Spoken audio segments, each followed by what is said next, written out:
Ngoma alongwa na équipe na biso na malembe na place de Linguer lisusu te. Équipe raté Wibi. Bandibo bazoko kobeta premier mi-temps te. Komite bazoyoka na te biso tovandi kuna la na sima baba bitumba. Baba mino kata na mbongo. Mwesi maseno kanye malidi de ntina terana kaya Kinshasa. Eza la raté.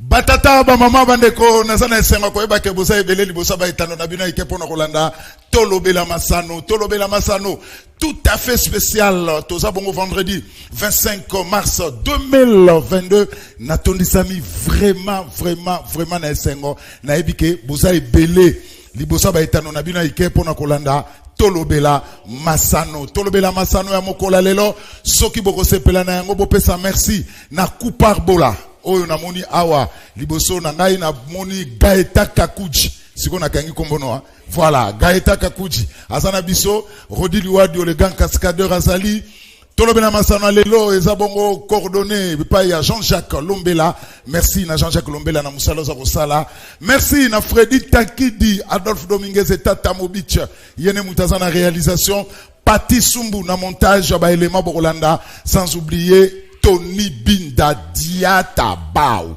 Merci na Serge Kouilou, merci na Gimputu le grand maestro, merci voilà l'équipe technique Kubakisa Disusu Serge Makoso mona Congo Central, Mike Kamwaka Ope na Moniawa, Batata ba mama bandeko, c'est donc parti pour Natolo Bela Massano, tout à fait spécial Yamokola Lelo. Il est 13h10. Voilà, donc il nous reste 2h40 pour na coup d'envoi. Il y a match aller, il y a barrage pour na éliminatoire. Il y a Coupe du Monde Qatar 2022. Tout Kinshasa est donc en ébullition. Batata Bamaba Bandeko, il y a un embouteillage énorme na Kinshasa. Presque la moitié de la population quinoise est habillée en varèse. Il y a Léopard démocratique du Congo, Kobakisana, écharpe. Tout Kinshasa est en ébullition. L'Isolé Zakakamoko, c'est à 16h que sera donné le coup d'envoi. Il y a match aller pour la barrage, il y a Coupe du Monde Qatar 2022 entre les Léopards de la République démocratique du Congo contre les Lions de la Tasse. Il y a Maroc. Les Marocains sont déjà à Kinshasa depuis mercredi, tandis que le supporters marocain, donc la grande délégation marocaine est arrivée à Kinshasa ce matin à 7h50. En tout cas, tout à l'heure, au stade de Marty, raison pour laquelle Nazawana avant de stade, il fallait qu'on a présenté Bino Tolobela Massano, il y a Mokola Lelo qui sera essentiellement dominé dans le match, il y a Alelo. Et puis je vais vous signaler que le chef de l'État, Félix Antoine Tshilombo Tshisekedi, est rentré hier vers 23h à Kinshasa, à Outi Expo Dubaï 2022, à Leki, na Jordanie. Il a tenu Yemro Rosala na stade de Martyr et il sera là tout à l'heure na stade de Martyr. 25 000 places seulement. Oyo est autorisé et pas à FIFA. Donc, Sokozu place na stade de Martyr. Tout à l'heure, il serait mieux de regarder le match à la télévision. Il serait mieux qu'on na ba bar, qu'on na ba terrasse. Écran géant pour Nakotala match à Léopard. Tout le monde est derrière le Léopard de la République démocratique du Congo parce que 48 ans après, les Congolais rêvent de participer à une phase finale de la Coupe du Monde. Alors, émission essentiellement dominée na ba Léopard, il y aura aussi des invités. Boromona bango na katia plateau bangonde tokosa na bango émission na soutien ya Léopard et Zabongo Wata na américain benga bango kalate bango boye bango bien baza ba veklu bien ya makila kasi lelo ezali kamu ya vita te lelo ezali kamu ya renaissance te lelo ezali kamu ya mazembe te lelo ezali kamu ya daringi te lelo ezali kamu ya lupopo te lelo ezali likamu ya aseku ya présage ya no binanu te lelo ezande likamu ya mabele lelo ezali kamu ya mabele o ngamuta FCC pembeni tikana no FCC ngamuta PPRD tikana no PPRD pembeni ngamuta IDPS tikana no IDPS pembeni ngamuta MLC vananano AFDC vananano INC Vandanan, reparti en vol Vandanan, Essidé à Martin Fayilou Vandanan, les lobbies sont surtout Sangana, to pousser Léopard Lélo pour la victoire finale. Le match allait se jouer dans quelques instants au stade de Marty, donc il faut prendre une sérieuse option Awa dans le stade de Marty parce que tout va se jouer ici parce que en jouant contre le Maghrébin, alors il faut marquer beaucoup de buts tout à l'heure à 16h au stade de Marty pour option mardi na Maroc, en tout cas, qu'on limiter bas dégâts. Alors, sans plus tarder, nation du père Jean-Jacques Lombela, beaucoup d'images. Na katia émission à l'élo, Jean-Jacques Lombela, Fredin Takidi, Adolphe Dominguez et Tata Mobic, tout soit séance et entraînement à Souka Léopard, au Salamaki Lobby, na stade de Martyr.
Voilà, on est à Bongo. Dernière séance d'entraînement, il y a équipe nationale, il y a Léopard et puis démocratique du Congo, il y a Lobby. Entraînement, c'est là qui fait 19h, 20h, on était là avec Mikonjoli, image au tout comme on a appris. Avant cela, Mikonjoli était toujours au stade pour notre séance d'entraînement. Il y a Lyon, l'Atlas, il y a Maroc. Nous prête image Oyo. Vous devez savoir que la séance d'entraînement Oyo, tous les joueurs sont au talent, on a mis sur lobby, tu vas sentir que tout le monde est déterminé. Alors, sans plus tarder, Jean-Jacques Lombela, Fredin Takidi, tous la séance d'entraînement, il y a Lyon, il y a Atlas, il y a Maroc.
Voilà, ndege bouti komona on est là qui bon séance d'entraînement. Il y a équipe nationale ya Maroc, les Lions de l'Atlas et Salema Kibongo lobby. Tout le monde n'est dans le bagage na bandelier habillé en varese ya léopard. Soki ozali na billet ya kokota oboza na badge oyote kokene ko s'embrouiller na stade de martyr. Na kosongela yango mais to landa nanu point de conférence de presse il y a sélectionneur, il y a Léopard, il y a République démocratique du Congo, Hector Cooper, Salaki, lobby vers 11h, dans le siège, il y a Fédération Congolaise à football et Association à commune, il y a Gombe. Freddy Takidi, Jean-Jacques Lombela. El Marruecos ha hecho una buena Copa de África. ¿Y qué espera de este partido contra ellos? Bueno, lo que espero, si hablamos del deseo, si on parle de désir, es que podamos ganar. est-ce qu'on peut gagner? Sabemos que no es fácil porque Marruecos es uno de los mejores equipos de África. Nous savons que c'est pas facile. Le Maroc c'est une des grandes équipes, Por lo menos l'une des grandes équipes d'Afrique. Eso es lo que dice el ranking de África, no está en segundo. En ranking, au niveau Afrique, au niveau CAF, ça se parle. Bueno, nosotros también tenemos chance y posibilidades, hay mucha motivación, hay mucho estímulo, tiene que haber orden, tiene que haber disciplina, tiene que haber una serie de condiciones para, le rendre difficile ce match. Para tener posibilidades, pero por supuesto que estamos en condition aussi pour pouvoir affronter ce match-là. Estamos convencidos de que lo que vamos a hacer nos pueda dar la victoria. Nous sommes convaincus que ce que nous allons faire demain sur le terrain, ça peut nous donner la victoire. Y esa es la expectativa que yo creo que tiene todo el mundo aquí en el Congo. Ça, c'est l'attente de que podamos ganar. Tout Congolais et que nous pouvons gagner demain. Fácil no hay nada. Facile, il n'y en a pas. Pero bueno, la intención y Mais bon, el estímulo que tenemos c'est que le désir que nous avons es el nuestro propio, pero además ça c'est le nôtre. En plus, sabemos que si podemos clasificarnos para el Mundial, bueno, la alegría que le vamos a dar a toda la gente. Que le fait de se qualifier à la Coupe du Monde et la joie que nous pouvons donner au peuple congolais. Eso no se puede calcular. Y ese es el gran esfuerzo que vamos a intentar hacer le grand effort que nous allons tenter para lograr ese objetivo. D'atteindre ces objectifs qui nous attendent, qui est de se qualifier à la Coupe du Monde. Mister, viendo nuestra llegada en Congo, tenemos en mente muchas cosas que nos dicen que el equipo de Congo mañana es el favorito de ese partido. ¿Y qué me puedes contar de esto? Y luego también te quiero hacer una pregunta sobre Meshak Elias, su ausencia y esas dos cosas. Que evidentemente el favorito puede ser el Congo para todos nosotros, sí. Évidemment que le favori peut être le Congo pour tout un chacun. Ahora, yo repito lo que dije hace un minuto, es decir, estamos delante de un equipo que hoy por hoy es de los mejores de África. Je vais répéter ce que je viens juste de dire il y a une minute de cela et que nous allons affronter une équipe qui est l'une des meilleures équipes d'Afrique, qui est le Maroc. El tema de Elia, yo creo que ustedes deben conocer mejor que yo los problemas que ha tenido Elia en la selección. Le thème d'Elias, je pense que vous le connaissez plus que moi. Et dans la sélection, les problèmes qu'il est en train de voir d'avoir dans l'équipe nationale. La información que yo tenía hace 2 semanas atrás y que él venía, porque incluso había manifestado a través de una carta, creo, pública, que él estaba dispuesto a venir. L'information que j'avais de lui il y a 2 semaines de cela et qu'il voulait venir, il a même fait une vidéo sur les réseaux sociaux en montrant qu'il est disponible. Voilà, wana bouti kolanda conférence de presse oyo Hector Cooper, le sélectionneur ya Léopard ya République démocratique du Congo asalaki lobi na siège à Fédération congolaise ya football pe association asalaki accompagné na Théo Bongonda, sociétaire ya Genk na Belgique, un petit qui monte, un petit qui joue comme Messi, il joue comme tout le monde dans la room. J'espère que Théo Bongonda a soulevé l'élo public ya stade de Martyr. Alors sans plus tarder, non yamba Wata Zanabiso na américain mais qui côté sur ma plateau. Alors Wata boni micro on a fongola micro fina na c'est oui nous sommes balés américain toujours oui oui patriote un vrai congolais de père et de mère oui donc il est les ali comme congolais pas vrai congolais pas colombo déjà ba baalo bela mboka na bango bazoseni kimi ezali biso nyonso na kolere nde bamoni bana mboka ndenge bosengaki yabi boleka na Canal King epande kozulu po boloba avina bino tokoloba nini oliana komela. À quelques heures, il y a cette rencontre. Moral nous a dit.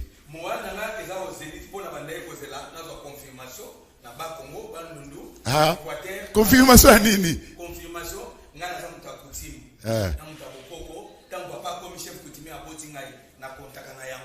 donc c'est confirmé.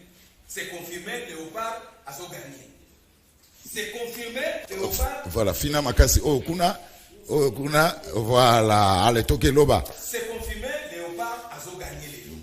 Il y a un monde qui est dans tant papa comme chef coutumier n'est pas botama. Donc il n'a pas de respect, na pouvoir de boka na biso, na coutume na biso. Léopard ça veut dire RDC. Donc les amboka à part Congo de Kozulu, na zo bandela yango na bulaka mboka musuti. Moi si na ngai de père et de mère. Ngai moko de père et de mère. Donc lelo ne lozala na ko yesa bana Congo, ba kitaba mata. Donc ba marocain ba zo ko ma rouge. Donc il va quitter mata chef de l'état zo ko ta stade. Ngana ko ya stade na ko ta so stade pour na kengela ndenge zalaka. Mais tozo ko senga. Na bana mai ko bazwa ki mo eloko na mboka ba continuer travaux pour ba biwana. Merci Wata. Alors américain na ba rencontre à Boya à quelques heures il y a rencontre morale les salariés ndengene. Ndebozulu, merci beaucoup pour la confiance pour Ezandaku na pesi ngote vraiment na komoma nyonso bazola na biso. La PCI vraiment félicitations à chef de l'État, Talaga pour dépouiller, jouer le rôle à Méchal, avion unique pour la Méchal, donc moral les affaires qui toko. Oui. Moral les éléments pour Bunda, pour la mode que Banda, tout c'est la macho, le rôle à Batuba, c'est la Bateba, c'est la Yézoa qui t'a mité, mais d'ailleurs, bêta. Mais quand même, tu as solution, tu as réponse. Oh, et c'est que tous les médias, la canal qui nous tous ensemble, tout ça, la famille. Là, tout c'est la idéologie à vous, ni tout le monde pour la match avec l'auto et par rapport à ton sous avant que les stades basés à la tolo. C'est quoi Bolobi? Il y a un risque pour l'autre. Que tu vas gagner le stade. Oui, mais dans ce ça va congolais, battre les stades, mais serrez vos ceintures. Vous avez la victoire beaucoup difficile, donc serrez vos ceintures. Et ça m'a dit que ça va belé la biseau. Quand vous avez les stades, vous avez l'attention par la nanda. Mais dans le Senga, on est au biso total de match pour préparer match. Pour préparer match, total match. Mais dans le Senga, on va préparer réunion surtout Oyo. Bah yébiki, bazar la kacha match. Boza biso au format toujours bétana, bah musulman. Ndenge ba yewana. Et l'autre ya mabe ya makaso na zobeta city, ba mela ko banda biso bité ne bozo. Voilà. Ce qui va mettre quand on banda biso bi, ba somi terrain, ba me komi boulou yeke. Ce qui biso to bandi ba ko déjà bi, tous en avantage déjà ya match. Match en a très bien, bo serrer ba ceinture parce que ça match moko les lots ou émotion vous avez. Donc ba serrer ba ceinture, biso to za ba na mboka to za na sima. Donc une rencontre interdite au cardiaque. Interdite au cardiaque. Et puis match en différence c'est ça la bi moko ne bozo. Différence de ça la bi moko. Ah mais Keba, ce qui est différent c'est la bi moko ça déjà mon boulot et ça match aller. Et ça match aller. Parce que le match c'est jour à on a marty. C'est-à-dire Maroc a la bi na. Il faut long. Ba préparateur ba zimbongo, bazo ba kolongola ya mote ne bozo. Au moins biso que de toi na bi na biso. Mais la débit na biso ya moto c'est ka ba préparateur na biso ba protéger. Ba ça la effort ba protéger ya mo. Ba longola ya ba. So qui va kokate ko protéger ba bi na biso ba longola ba marocain moko wana. Mais un match de football se joue pendant 90 minutes. Pourquoi Bilora? Oh boy. Le match se joue sur le terrain. Non, oui. Surtout et ça là pendant match et ça les système de ça là beaucoup coutume et ça là base à la distraité. Base à la distraité. Ce qui va ça concentrer toujours bête à Bamboka ya biso et côté ya Bamboka côté. C'est ça. Amen. Match change de temps en temps. Au moins temps biso to za rapport à match na biso avec réalité za la kaburi to moni likambu biso mo landela ngoti suka soki to monge likamora ko eko kisama bana mai ba wana kati stade simba likasu bwaka bu sala simbo sala symbole boy mais lelo to za libara to ta la match etanoike to kotala mona ba palais parce que to yena kui eta ke zambo karabiso poto sala honneur wana mais sinon biso tolingaka biloko ya boye tozala peza na kati ya makambo mpo tozalaka na biso chaîne biso mosusu baotala nzungu bamosusu baza na kati ya stade nde balobaka osala po esala bakolika bekokisama boye donc serrez vos ceintures ezala victoire moko difficile bino bacardiaque il est grand temps po bana na ndako. Merci. Allez, Allez, merci. On évolue avec les images parmi les 28 joueurs convoqués par Hector Cooper. Il y avait un certain Meshak Elia, sociétaire. Il y a Young Boys, le championnat, il y a Suisse. Meshak Elia a connu beaucoup de problèmes dans l'équipe Abetarapo à rejoindre équipe nationale. En tout cas, Meshak Elia, américain, réclamé par tous les publics congolais parce que il y a solo Meshak Elia est en forme na Young Boys, ba équipe Young Boys, ba manager na directeur sportif Young Boys, ba tourmenté tellement joueurs. Toki que message à Outagi Nakin et que kuna oh non Meshak Elia soka ye bako empoisonné ye Meshak Elia soka ye bako kangaye na ebita fa que soka yiba gambongo ya nani soka bomaka mutu ya nani. Attends, tout le monde s'est posé la question, est-ce que Meshak Elia viendra ou viendra pas? Parce que moi j'ai assisté à la séance d'entraînement à Léopard, j'ai courtoyé la population dans la cité. Tout le monde dirait que sur la présence de Meshak Elia parce que tout le monde il est en super forme dans l'équipe de Young Boys, il y a Suisse. Alors il a fallu l'intervention du chef de l'État Félix-Antoine Tshilombo Tshisekedi pour Meshak Elia et il est arrivé hier. Nenge Fredin Taki dans la image na 19h dans l'aéroport international Yanjili. Meshak Elia est arrivé enfin sur implication. Il y a président de la République tout le monde na Coupe du Monde il y a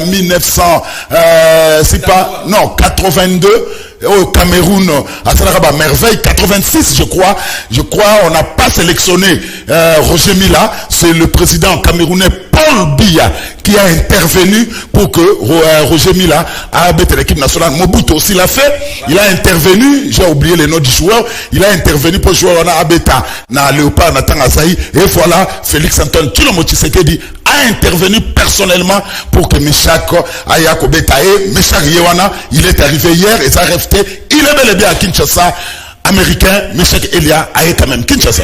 Oui, nous vraiment coup de chapeau dans le chef de l'État pour l'implication mais nous avons aussi une anecdote de coach Nabiso. Nous avons aussi une anecdote dans la staff technique, Meshak Azan est loco.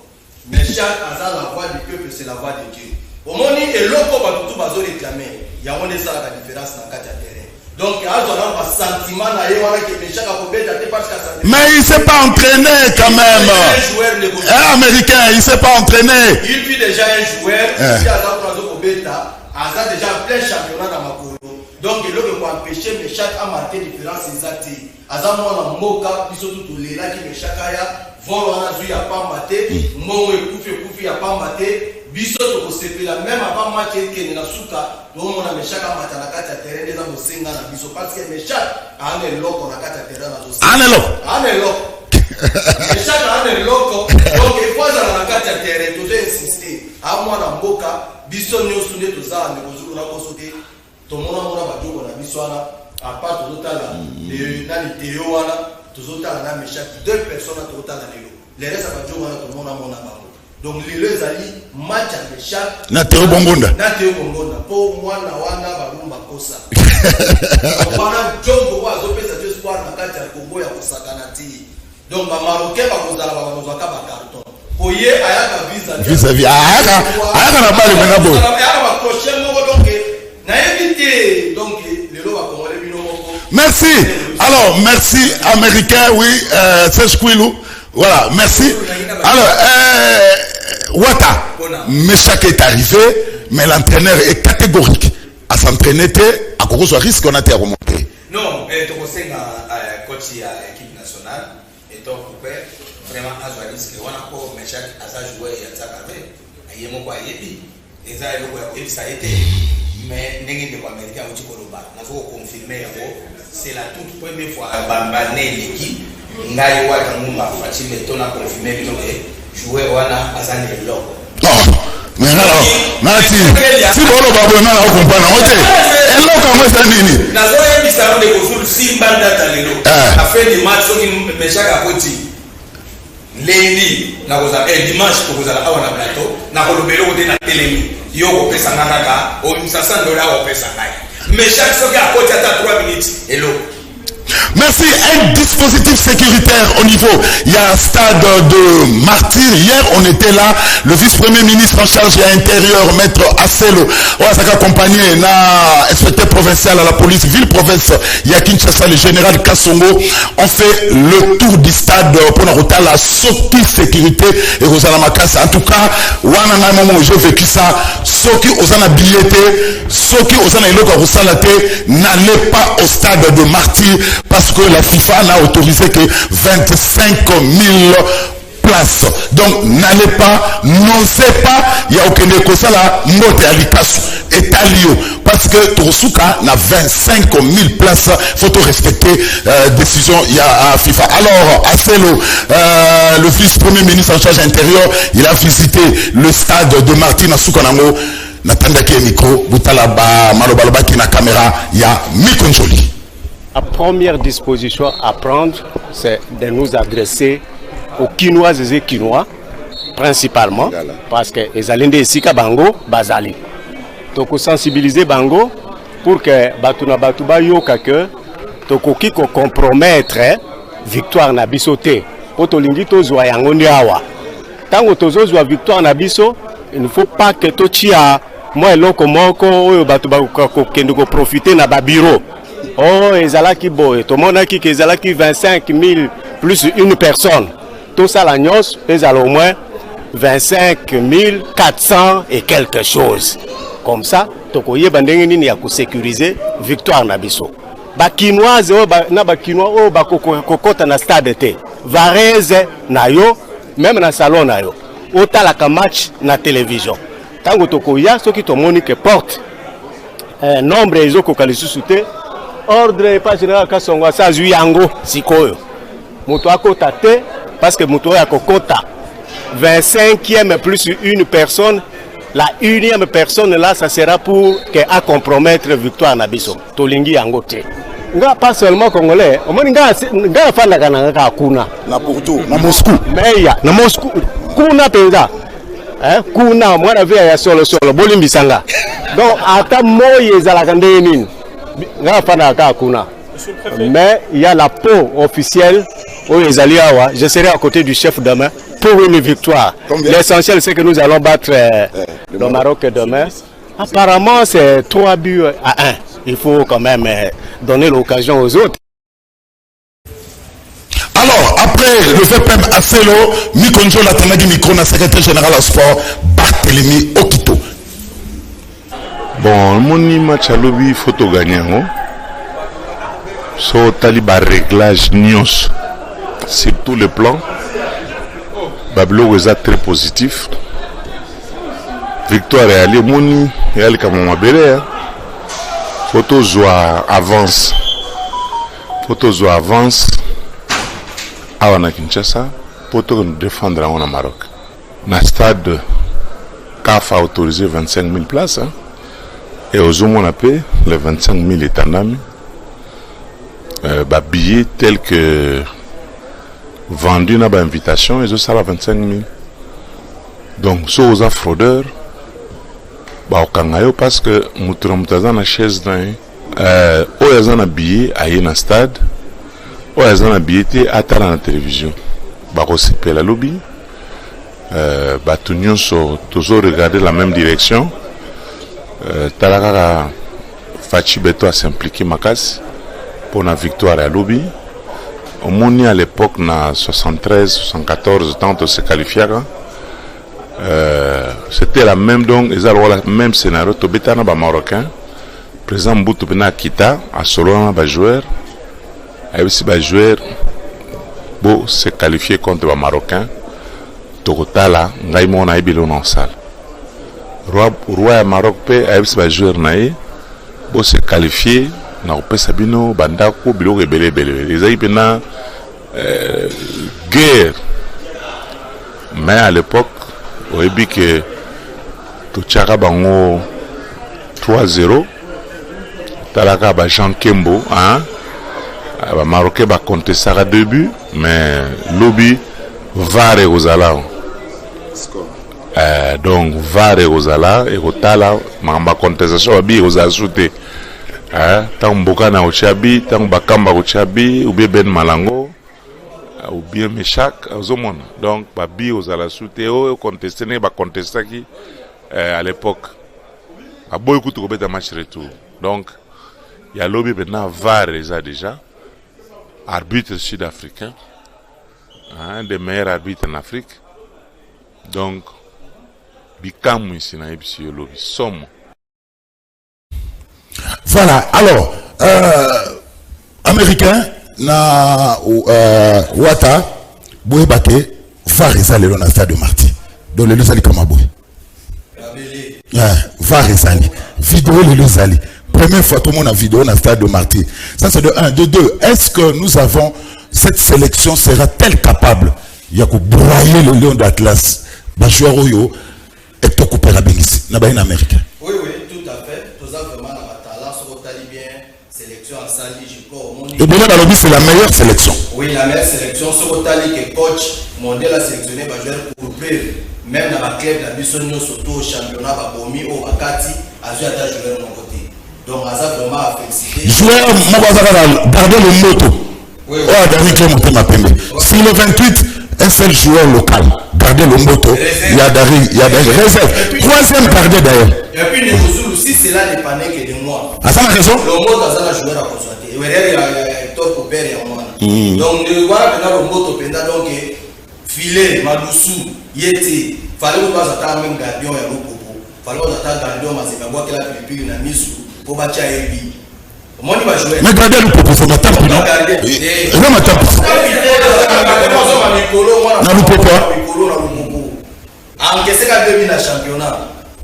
Donc, un bon gardien.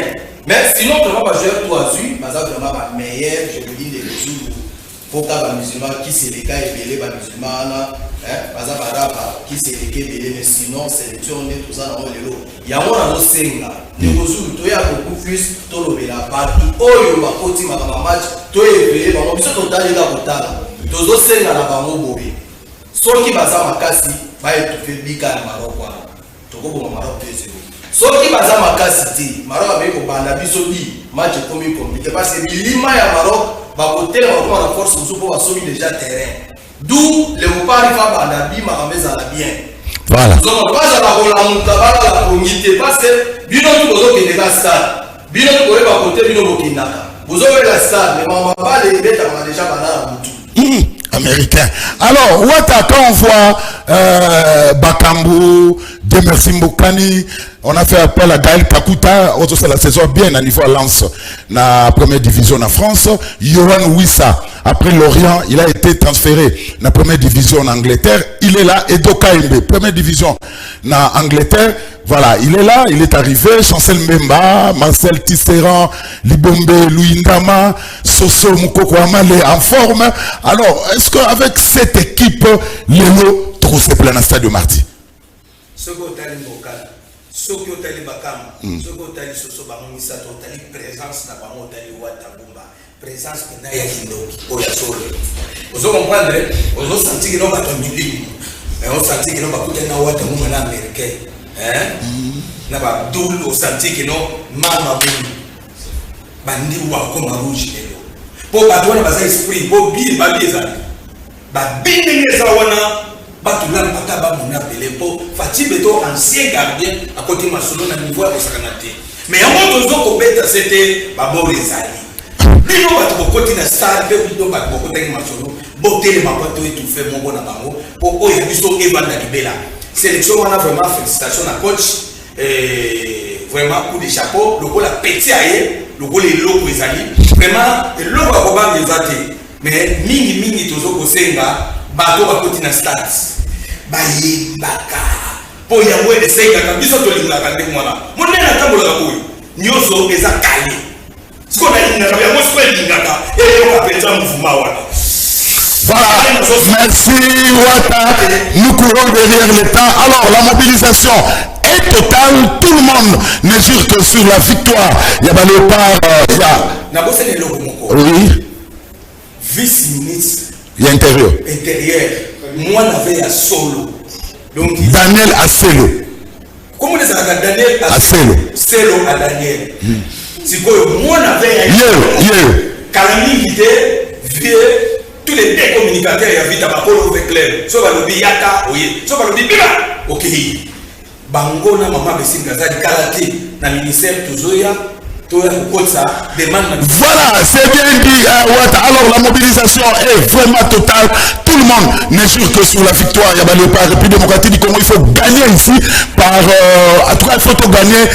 Il y a 2 ou 3 nuits pour aller affronter le match retour dans Maroc avec beaucoup d'assurance. La mobilisation est totale. La Kotaba comédien. La mobilisation est totale. Kinshasa est donc en ébullition. Hier au stade de Marty, tu crois ça qui fiston Saï, phénomène Sobe Micho, na grand chanteur, Gina Ifongue, Balobela qui léopard, Freddy Takiti. Ministre des Sports et Loisirs. Ministre, il y a culture et art. Ministre, il y a information. Gouverneur de la ville Ngobila. Le bar sera tamboli na stade Lobité.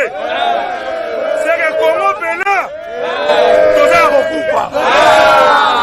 Le bar a Salamaki pour la lobby à tambola na stade. Allez la biso ba marocain. Na cadre ya soutien Léopard. Mais babete kara. Babete Léopard kara. Yango Barakin. Yango na ego funda. Yazaï triomphal. Lobby. Oh non, c'est un marocain.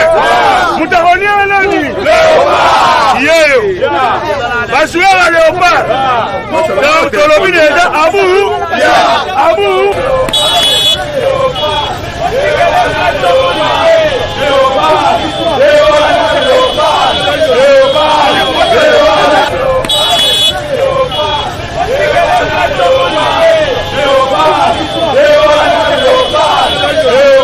Toujours soutenir l'équipe parce que tous les Congolais. Donc, toujours soutenir Léopard. Parce que au moins, banda biso to botama, si to comme na ba âge total à la télévision au Coupe du Monde, non tout le monde a Léopard na biso te. Congo non tout le monde a te. Mais tout le pensa toujours une décision, il faut que tout le monde a paix. Congo na biso et la Coupe du Monde. Mais total à la télévision tout le battle la paix biso. Donc biso to botama raté pour total à la pays mususu. Et biso mo pays total à ngote. Donc to yepena si to kolibo si to kozate biso na bana biso faut tout le monde Léopard n'enga jouer Coupe du Monde. Na vie photo mona yango occasion otoko rater ngote alors na mai wa bakolo sardine ba na 3-0 on comprend avant on vous a dit ba na 3-0 bakolo sardine wana o etiraka PD na kati selbi so ba mbisi mobo comme PD bon ba coach ababi mabo alors ba ni 3-0 na aller 3-0 kuna to baksa ba moko balali mbokani na de mais chaque pas au Baksa moko. Bango tout ba bonne chance ba otia ba bi. Donc 2022 en novembre RDC na Qatar na Coupe du Monde. On va na Qatar non et ça. So kuta Qatar na Qatar. Voilà, merci. Jean-Jacques Lumbela, Freddy Takidi, Adolphe Dominguez, c'est Tata Mobich. Alors, tu peux savoir qui place Bazar au Tekababillé, na porte d'entrée sur l'avenue des Huileries, na stade de Marty, pour faire un constat. Freddy Takidi.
On est vraiment très motivé.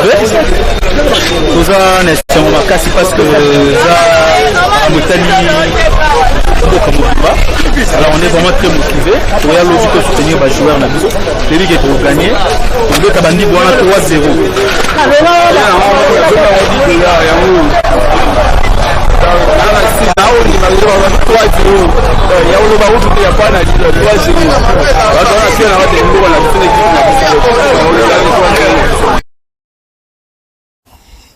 Voilà un dispositif sécuritaire na niveau ya stade de Martyr. Babia on les a roté comme ça na mbongo te n'allez pas au stade pour na komeka magie. Komeka magie te au escalader ba clôture stade Etalio tikala nandaku luka na terrasse kene na boîte kene place ba timsu ba tiba écran géant au la match na à télévision. N'allez pas kokene ko sala ko sazardete na niveau ya stade de Martyr so na mbongo ya kosoma billet. Alors afana soit ba intervenant na ngai wata na américain. Alors maître Ale Makengo présent l'ISPED y a pas passé message au pona balé ou pas. Bango pe ba joueur na biso ba sérieux, travail sérieux ezala. Balaxete baza ba beti monene na mboka na mokili oyo pona ba pesa biso victoire. Alors la victoire oyo tokozwa tusengele ete eza na manière eza na ndenge ya kosalela yango tulingi eza kana kimia bokesene ya la tete lobi na lokota na français racisme bobulu eza la tete na motopi na masana motopi eza la soit to poli soit to gagner soit to sali match ni. Alors biso to yene like to gagner match. Mais match peut causer la question il est que na ndenge mabe mais elle dit que soki match que na ndenge mabe to banoko finga to banoko buka bomoni te bakonza mboka ministère sport pour mokonza mboka na petite que basali nyonso ete match beta manakati na mboka na stade de Martyr bomoni ndenge stade de Martyr babolisi alors ils dit que kuna pour boka buka stade soki likama ezali na match mais to yebi te likama ezala te nyonso ke likama la mpona RDC. Alors, coach Ongenda, il n'y a pas passé message oyo de soutien pour nous aller au part. Match de la qualification. État que Congolais 100%. Donc, nous avons dit qu'il va partir. N'est pas tout les Canadiens. Attaque les Amakassia, Mbokana Ocha, Cédric Ocha, Michel Parobat.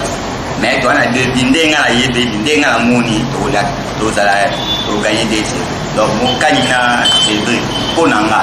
Voilà, il faut la qualification. Awande, on a mouillé ma ADS de la qualifier déjà pour nous communer à tous les Kaliramba. Le supporter, on y a Congolais, soutenir l'équipe ici. Les atéos, Vitaïmana, Madé, non, on n'a pas besoin de ça. Congolais, soutenir l'équipe là. 48 ans, tu es dans la mondialité. Donc, voilà, on a la botanité. On peut imaginer, dans le monde mondial, il y a des 48 ans passés. Donc, on a évité, il y a 48 ans passés. Après 48 photos, avec Fatih Béton, El Halahad. Voilà, Toningate, la qualification doit se jouer au stade de Martyr. Il faut gagner le Maroc tout à l'heure à 16h par un 2 ou 3-0 pour espérer aller limiter les dégâts en Maroc le mardi prochain. Wata, Tokomina Souka, message, et Belé Bazarotalayo, Totikali na 2 heures du temps pour na match Banda. Merci de Zulu. Message à Souka Ezaboy. Bana Congo. Bisonyo sur na stade dès que toke na stade wana ezapona koimba. Message nous na zosenga na bana changu. Numéro 2 ya bana changu nous surtout avec le président Roger Boutika. On a pesi mote awa na lingwa na sika za lezo landa biso na télévision monene. Président Roger Boutika lobi bana changu bino nyonso na stade de Martyr na Mitoyo. Boyemba bokumisa mama Besim Kazadi na ngambu ya vita alobaki déjà asenga biso soutien wana biso atake balobeli ya vita ba palisango ya vita to yaki de lope kola kotelema kola kisa volonté pe bolingo na biso ndeko Zulu na zoloba bakita ba mata ba marocain bazokola ya moto telemisi bato milimo bozala discrété bozala éveillé bokaka oya biso ekota bandibu bayoka moto toza déterminé omoni ndenge bango bayebi mambo ya bale omoni to ndenge bayebele deki baye wana bazokotante bakoganye biso mais ekosimba te ezalaka mwa mboka merci na bandeko nyonso bolandaki mais dans deuxième mi-temps toza na stade de martyr victoire ou jamais na sango boye na boye ezate merci na ba maman nyonso tout o déjà baké kota na stade merci na président Roger Boutika lisusu na président Gilles Tamba bana tango nyonso na ba président Michel bino nyonso président Michel tozala mobiliser ka ndenge tolobi tozozala kaka wana tozozala kaka sima président Roger Boutika tolanda match le oui ndeko Zulu message ezali que madame Bestine Kazadi o azali conseillère chef de l'état a lancé un message à soutien à Léopard avec bien news tous à la Nassima Léopard. En tout cas, on a pu vraiment une bonne guérison à docteur Nabiso Gilis, docteur mental P à Léopard, ou à Salaki accident, les lots à se rétablir. Nous avons beaucoup de personnes qui y est penakati, mais quand même, ça va en état de santé naïf. Bakendaka stade, faut vous à la sûr que boké stade, bozana babi, bozo kenena ba préparateur, bo la kokota na ba vestiti, saboko tana bato ba ana babi, bo ya otika moto ana bi atika ne libanda na mir. Donc c'est-à-dire beaucoup dans stade na nyonso tout ezambo cannabis victoire est difficile mais beaucoup bana ba marocain parce que ba marocain ba musulman difficile pronostic nous en combien donc c'est-à-dire ndeko Zulu na zolo ba on zone le bisabiso ndeko Zulu na zolo ya lobi na zolo ba boy ya bango ko to senga ke na lobi bien total kika match vers Léopard azali na 2 bi ya Léopard ba marocain pe bazana bi na bango. Mais si quoi je sais que bino bato bozo travailler match bo ça l'effort ceux qui bozo la fort bo étouffer bi ya ba marocain ko tate comme ça deux bi na biso tikala ceux qui bozo la pe makasité que bi ya ba marocain koti ya biso ko kota mais to luka to bunda pona to deuxième bi ya victoire na biso mais on a insisté ba marocain batika ko banda biso bi na stade de martyr pour ba osomba terrain match ko comme la biso difficile et ko ya ko risquer comme match nul mais message to zo ko boya le bac message wana ozo pesa ngo na bato makambo non na zo pesa na autorité parce que biso ta autorité bango ba yebi mambo wana te de ko wata ta biso to lobaka ba mona ko ndire to lobaka pamba yango biso to linga ko loba avant match mais nazo tirer attention na ndeko edingwe ozala suni lokote parce que yo kende ki tie pa ya kabundu walesa okende kotika biloko nyonso tu soko senga pona nzala luka ministre ya sport luka bakonja mboka kende ko senga tika ba propos ya mabe après avoir ko peso kanyaka wa olata su drapeau ya mboko changer maloba en tout cas vraiment na mboko yo tolingi bato lokola bino te na nkumu wana na o mususu alobaki wana mwa bale yebi bino te ata ndenge boluka débat donc bokeba ezalika mboka mobimeza na sima Léopard biso to mona mondial kala ba marocain ba ana na nyongo na biso bemba to mona ngote za na posa ke lelo oyo to battre bango biso to kende Qatar de façon que bana na biso mona pe coupe du monde pourquoi pas to mona ba meshak na kati ya Qatar pourquoi pas to mona ba jogo na biso ata to koma na finale te mais l'essentiel to participer na mondial. Merci bon guérison. Merci américain. Merci. Wata. Même de Kwedi Wakeba. Alors la mobilisation est totale car cela ne tient. Le peuple congolais en a besoin. Victoire. Voilà. Et la victoire est certaine. Tout à l'heure au stade de Martyr, tout le monde est donc obligé. Il y a soutenir Léopard. Si vous soutenir Léopard, c'est Luka Mokinayo, qui est dans Ouganda, qui est dans Rwanda, qui est dans Azerbaïdjan, qui est dans Pakistan, qui est dans Maroc. Mais un Congolais né de père et de mère, il faut soutenir Léopard. Et le Léopard, ça soutien. Il y a tout le peuple congolais. Américain, on peut sa numéro rapidement, monsieur. Oui, on a sa numéro à contact sur le King na Facebook américain Fulgence ou 081 83 91 670. 081 83 91 670. Merci. Alors, le chef de l'État sera au stade tout à l'heure. C'est la émission déjà. Qu'on a déjà décoré ça, déjà Kitoko. Merci. Bonne chance, na Léopard. Vous aurez émission en direct à 18h avec Jojo Mutomba Rosala. On va passer à l'émission en direct à 18h parce que après le match, c'est tout à fait normal. Le match, c'est de 16h à 18h juste. Jojo Mutomba sera là pour notre Bela Massano. Passe à la direct à 18h. Bonne chance. N'a pas Léopard et puis de Mourati du Congo. Ngana Kandi Bisaka. Direction Stade de Martyr. Merci na Frédéric Takidi, merci na Jean-Jacques Lombela, Gaïta Kapuchi, merci. Merci na Serge Bouilou, Patissou, Tony Bida, Diatabao, merci na Gipoutou, le grand maestro, Bodérangengate pour la Canal Presse, na Rubanaka le 1er avril. Tous les qualifications de Léopard. Botika la malamuna na Stade de Martyr.